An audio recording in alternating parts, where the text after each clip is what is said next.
This is Jam from Jam's Lego Studio here, starting up the new MOC for Brickworld next year. And what am I doing next?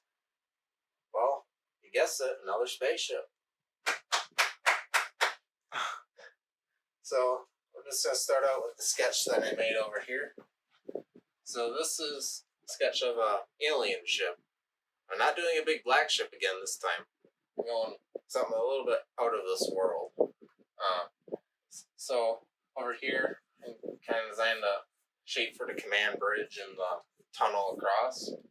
And then it's going to get into the main body of the ship, where I'm going to have like a boarding ramp, which is functional right now, which I can show you. And then up here, I'm going to have like a secondary command bridge.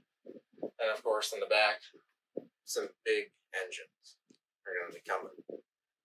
So that's what I have kind of sketched out. And now it is time to show something very interesting. So for this spaceship, it's not going to sit on stands and just sit there.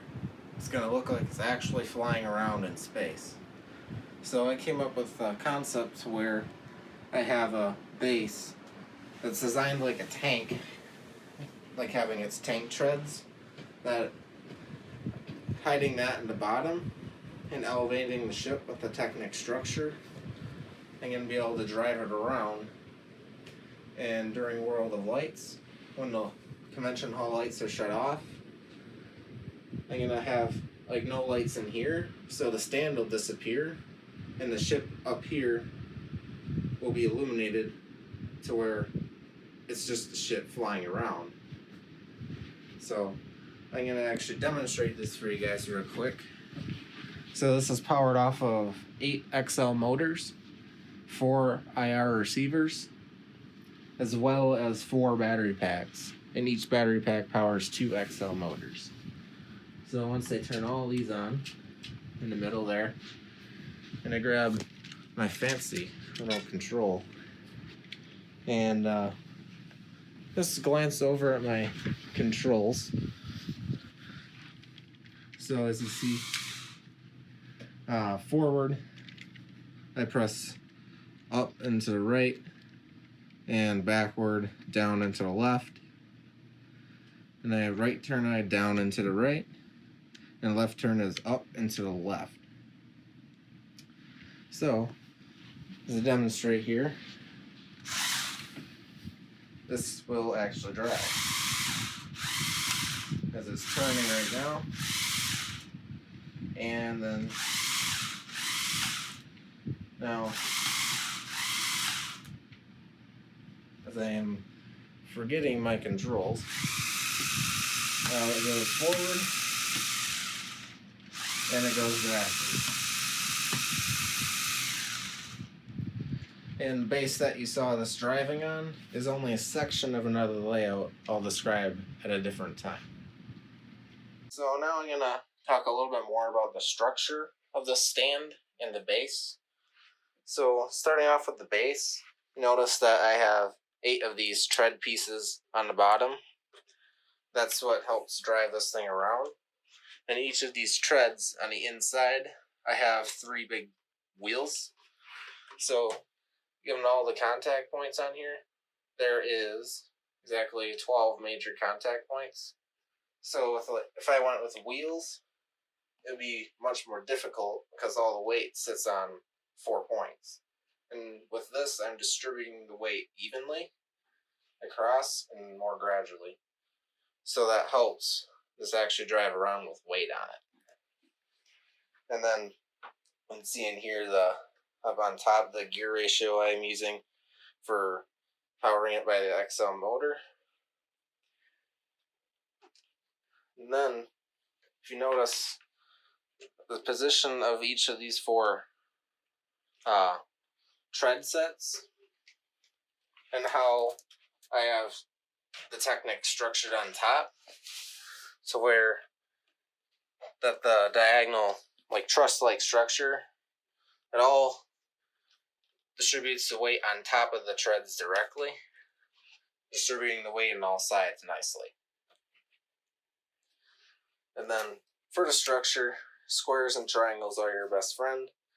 So, in locking stands in both directions, so it can't go in or out or side to side, is important, especially for something so heavy to sit above, which I'll show you next.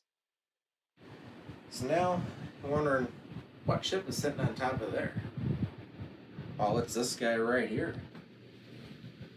So this I've been working on ever since Brickworld Chicago 2019 ended, and so far this is what I have for progress. So I'm going to start from the front. As I showed in the sketch, this is going to be the structure of the command bridge. It's going to be a very unique shape to it, and that the windshield is going to be like very big in the front, so that the pilots can see out. And then we'll have kind of a hallway going through the middle here, with the kind of like the energy, like the power sources going all the way throughout the ship, as you'll see throughout. And as we get to the hallway end, we'll be muted with a few things in here. Now these Technic structures you see above, these are going to be so that you can actually carry the ship with like a big handle. So like on some of the Lego sets, or say like the Star Destroyer one on the shelf, all the way up there, you can kind of carry that around just like that. But we're going to be doing that on a much larger scale. And then in the middle we have a boarding ramp, and it's a very cool function. So the ramp will drop down, but not only that, but it'll also extend out all the way to the ground, which is pretty cool. That was a very tricky thing to make compact, but it's definitely worth it, and a cool play feature I wanted to incorporate. So then this can retract back up, flush with the side there, and then by the gear in the back, this ramp will slowly lift up, sealing the ship, and that's the boarding ramp. So as we continue in the back with one of my alien figures over here that I've prototyped, you have kind of some side walkways in there, and then we get to some side areas where I'll have some nice griddling details and some communications areas. Then back here is where all like the engine controls are going to be. So like all the engine cooling and heating systems, which all have different lights inside. And then the back, which I don't have built yet, is where the engines are going to go. And it'll be about maybe 5 or 6 inches longer yet. And so the last thing I'm going to mention for it is that these big side structures out of Technic I have, those are going to be like the shape of the frame. So it's going to kind of bow down. And then once I get further down here, it'll kind of like bend itself in and down to the hallway area, like I have kind of illustrated in my sketch. So that's the major overview of what I have so far.